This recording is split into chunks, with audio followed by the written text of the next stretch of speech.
કેમ છો વિદ્યાર્થી મિત્રો? આજે આપણે જોવાના છીએ ધોરણ 9 ચેપ્ટર બીજું બહુપદીઓ સ્વાધ્યાય 2.2 નો દાખલા નંબર ત્રીજો અને ચોથો.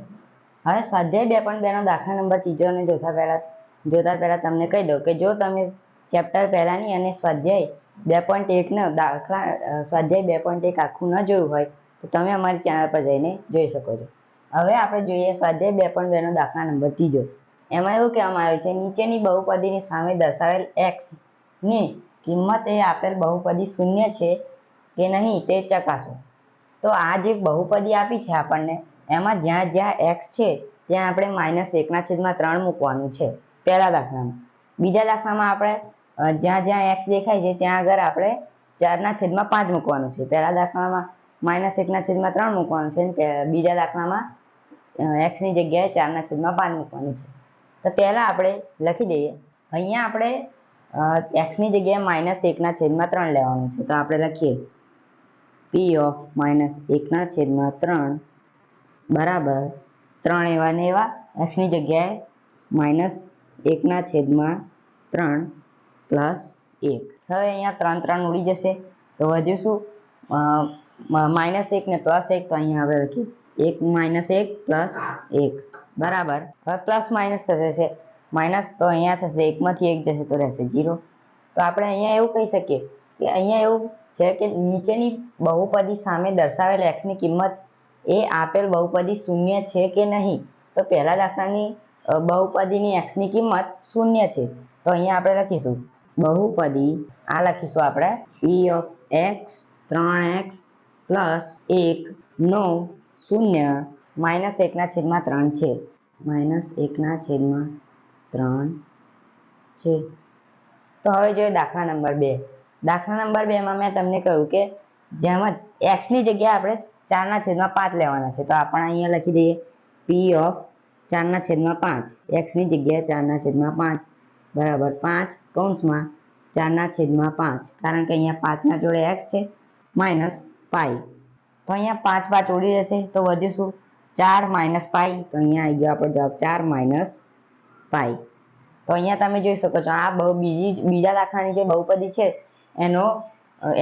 એને x ની કિંમત શૂન્ય નથી. તો અહીંયા આપણે લખીશું બહુપદી p of x આ જે રકમ છે એ લખીશું આપણે 5x - પાઈ નો શૂન્ય આ જે છે 4/5 એ લખવાનું 4/5 નથી.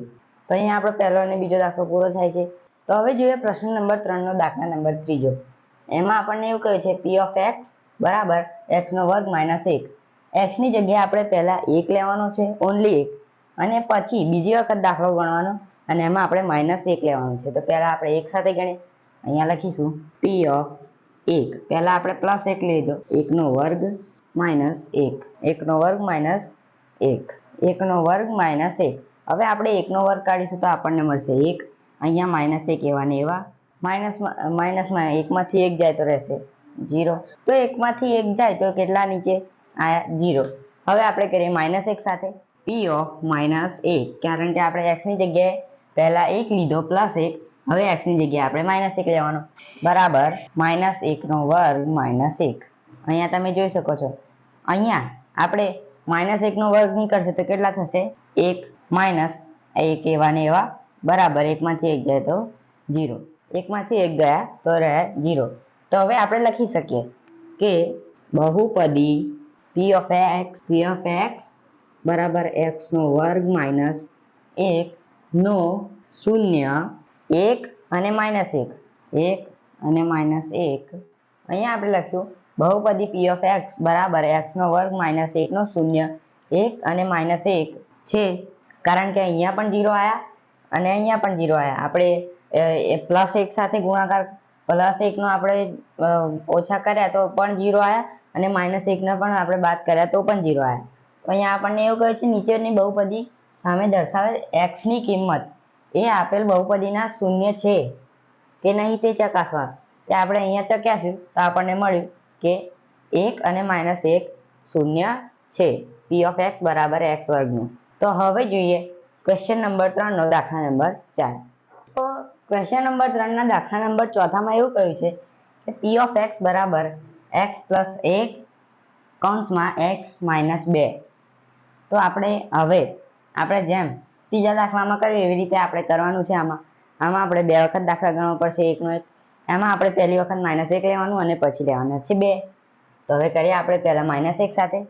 તો લખીએ p ઓફ -1 બરાબર એક્સની જગ્યાએ આપણે લેવાના છે -1 એટલે -1 લખ્યા, પ્લસ 1 પછી છે -1 -2. તો હવે આપણે કરીશું આમાં પ્લસ માઇનસ થઈ જશે માઇનસ, તો એકમાંથી એક જાય તો રહેશે 0. હવે અહીંયા થઈ જશે માઇનસ માઇનસ પ્લસ, તો 2માં 1 ઉમેરીએ તો થશે 3, તો થશે અહીંયા માઇનસ ને અહીંયા 3. તો અહીંયા થઈ જશે માઇનસ માઇનસ થઈ જશે પ્લસ, 2માં 1 ઉમેરીએ તો નીકળશે 3. આપણે અહીંયા મોટી સંખ્યાની નિશાની તો -3 મૂકીશું, અહીંયા 0. હવે આપણે જોઈ શકો છો તમે અહીંયા આવી ગયા -3 ને અહીંયા આવી ગયા 0. હવે 0 નો ગુણાકાર -3 સાથે, તો કેટલા થશે? તો કે 0.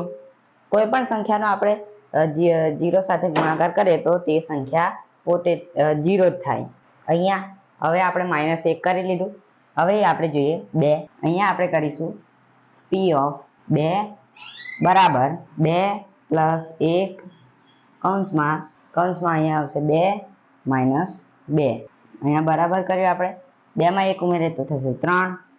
અહીંયા માઇનસ માઇનસ, અહીંયા પ્લસ માઇનસ છે તો પ્લસ માઇનસમાં થશે માઇનસ, અહીંયા આવશે 0. આ છે -3. અહીંયા આપણે સંખ્યા મોટી, આ જે પ્લસ છે આ બંને સંખ્યા પ્લસમાં છે. આ બંનેનો આપણે સરવાળો કર્યો તો આપણને મળ્યા 3, અને અહીંયા આપણે આ બંનેનો બાદબાકી કરીશું તો આપણને મળશે 0. તો હવે 3 નો ગુણાકાર 0 સાથે કરીશું તો કેટલા મળશે? તો કે 0. તો અહીંયા તમે જોઈ શકો છો 3 નો ગુણાકાર આપણે 0 સાથે કર્યો તો આપણને મળ્યા 0, અને અહીંયા પણ આપણને મળી ગયા 0. તો હવે આપણે એવું લખી શકીએ કે બહુપદી, આ જે બહુપદી છે આપણે લખવાની p ઓફ x બરાબર કૌંસમાં x પ્લસ 1 x માઇનસ 2 નો શૂન્ય આપણે એવું લખી શકાય -1 અને 2 છે. -1 અને 2 છે, કારણ કે અહીંયા આપણને x ની કિંમત શોધવાની કહી છે, અને એ કિંમત શોધીશું તો આપણને 0 મળે છે. તો જો આપણને 0 મળે તો આપણે એવું લખી શકીએ બહુપદી p ઓફ x બરાબર x પ્લસ 1 x માઇનસ 2 નો શૂન્ય -1 અને 2 છે. પરંતુ આપણને 0 ના મળે તો આપણે લખી શકીએ કે બહુપદી p ઓફ x બરાબર x પ્લસ 1 x માઇનસ 1 નો શૂન્ય -1 અને 2 નથી.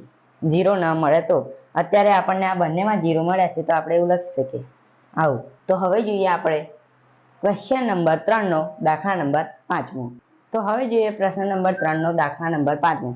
તો પ્રશ્ન નંબર 3 ના દાખલા નંબર 5 માં એવું કહ્યું છે કે p ઓફ x બરાબર x વર્ગ x બરાબર 0. તો અહીંયા આપણે x ની જગ્યાએ 0 લેવાના છે. તો હવે આપણે કરી દઈએ p ઓફ 0 બરાબર 0 નો વર્ગ. હવે 0 નો વર્ગ કાઢીએ તો આપણને મળશે 0.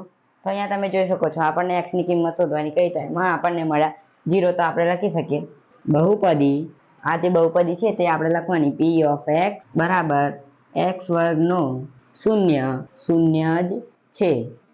આમાં શૂન્ય જ છે આનો. તો અહીંયા આપણો પ્રશ્ન નંબર 3 નો દાખલા નંબર 5 પૂરો થાય છે. હવે જોઈએ પ્રશ્ન નંબર 3 નો દાખલા નંબર 6. તો હવે જોઈએ આપણે પ્રશ્ન નંબર 3 નો દાખલા નંબર 6, જે છેલ્લો દાખલો છે. એમાં કહ્યું છે p ઓફ x બરાબર lx પ્લસ m ગુણ્યા બરાબર માઇનસ m ના છેદમાં l. તો હવે આપણે x ની જગ્યાએ -m ના છેદમાં l લેવાના છે. તો આપણે લખી દઈએ અહીંયા p ઓફ -m ના છેદમાં l બરાબર l -m ના છેદમાં l પ્લસ m. તો હવે આપણે કરીશું l ઉડી જશે તો વધ્યું શું? Plus -m plus m. તો આ બંને પણ ઉડી જશે, પ્લસ માઇનસ થશે માઇનસ, તો માઇનસમાં ઉડી જશે તો અહીંયા આવી ગયા 0. તો અહીંયા પણ આપણે કહી શકીએ કે બહુપદી p ઓફ x બરાબર lx પ્લસ m નો શૂન્ય -m ના છેદમાં l છે. તો અહીંયા આપણે લખી દઈએ બહુપદી, આ લખીશું આપણે p ઓફ x બરાબર LX પ્લસ M નું શૂન્ય માઇનસ M ના છેદમાં L છે. કારણ કે અહીંયા પ્લસ માઇનસ થઈ જશે, માઇનસ 2M ઉડી ગયા, આવી ગયા 0. તો હવે જોઈએ દાખલા નંબર એટલે કે પ્રશ્ન નંબર 4. અહીંયા આપણો પ્રશ્ન નંબર 3 એટલે કે ક્વેશ્ચન નંબર 3 પૂરો થાય છે. હવે જોઈએ ક્વેશ્ચન નંબર 4.